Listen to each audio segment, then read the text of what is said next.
Thing. There we go. All right. So here is a situation that needs to take into consideration a voltage divider. Okay. Imagine that you have a battery. Okay. Let's, for the purpose of this example, make it a 12-volt battery. Okay. So let's imagine that we have a 12-volt battery and that this will power part of your design, but that another part of the design, it could be your electronics, your combination logic, needs 5 volts as well. Because if you put 12 volt into OR gate or AND gate, it's going to destroy it, right? So imagine that we have one battery, one power supply, but part of the circuit will require 12 volts, part of the circuit will require 5 volts. Okay, so that's a typical situation when you're going to need a voltage divider. Okay, so here's what we're going to do. Imagine we have a battery right here. Okay, we have a battery. So we're going to have the positive side of the battery right here. We're going to have the negative side of the battery like this. And we are going to say that we have E right here, the electromotive force. This electromotive force in our example here, it's going to be 12 volt. But for this explanation, I'm just going to leave it as E. Okay. And imagine that right here, out of that dot right here and out of that dot right here, we have 12 volts, right? I mean, we have the difference of potential found at our battery, okay? But imagine that we need another point right here where instead of having 12 volts, imagine that right here, we want a different voltage. Between those 2 points, imagine we want a different voltage. In this case, imagine we want 5 volts, okay? The way you're going to do it is actually quite simple. You're going to put a resistor like this. You're going to put another resistor right here. And so those two resistors are in series with the battery. So if I call this resistor 1 and this resistor 2, okay, this is going to be the voltage drop by resistor 1, and this here will be the voltage drop by resistor 2.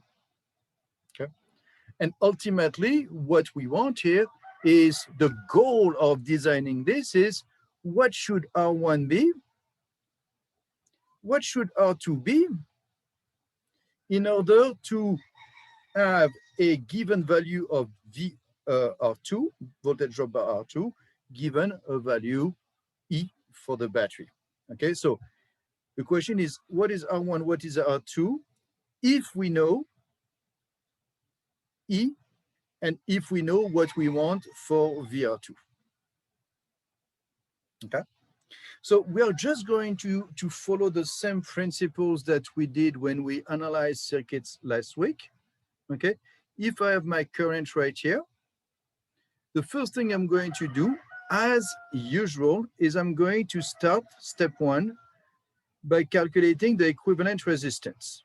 Okay, in the curriculum, it's also called the total resistance, RT.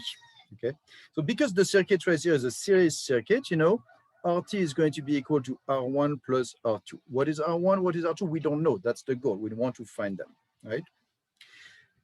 Step 2, we're going to calculate I. Okay, so we're going to use Ohm's law for this. Ohm's law says that I is going to be the power of your battery divided by the total resistance. So it's going to be equal to E divided by R1 plus R2. And then we're going to use what we know, step 3. We know VR2. So right now, it's theoretical, so I don't use numbers, but we know VR2, and VR2, according to Ohm's law, is going to be R2 times I. So it's going to be R2 times E over R1 plus R2, which is essentially VR2 equal R2 over R1 plus R2 divided by E. And since R1, R2 are positive number, we know that the ratio R2 over R1 plus R2 is less than 1. Therefore, we divide the voltage E, multiply it by a number less than 1, or we divide it, to get the new voltage VR2 like this. Okay?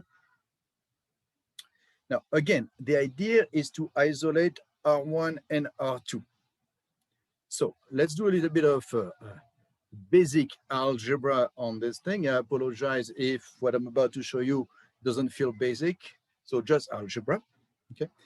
I'm going to divide both sides by E. That's going to give me VR2 over E equal R2 over R1 plus R2. And I'm going to take the reciprocal of all of this. That gives me E over VR2 equal R1 plus R2 over R2, which can be written as R1 over R2 plus R2 over R2. So I can essentially rewrite this as E over VR2 is equal R1 over R2 plus 1, or E over VR2 minus 1 equal R1 over R2. Okay.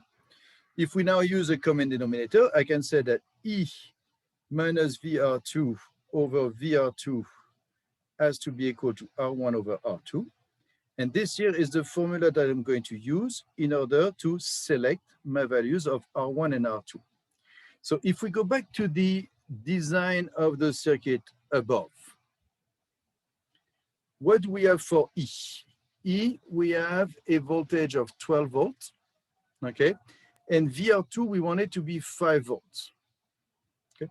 So I'm going to go back down here. Instead of E, I'm going to have 12. Instead of VR2, 5.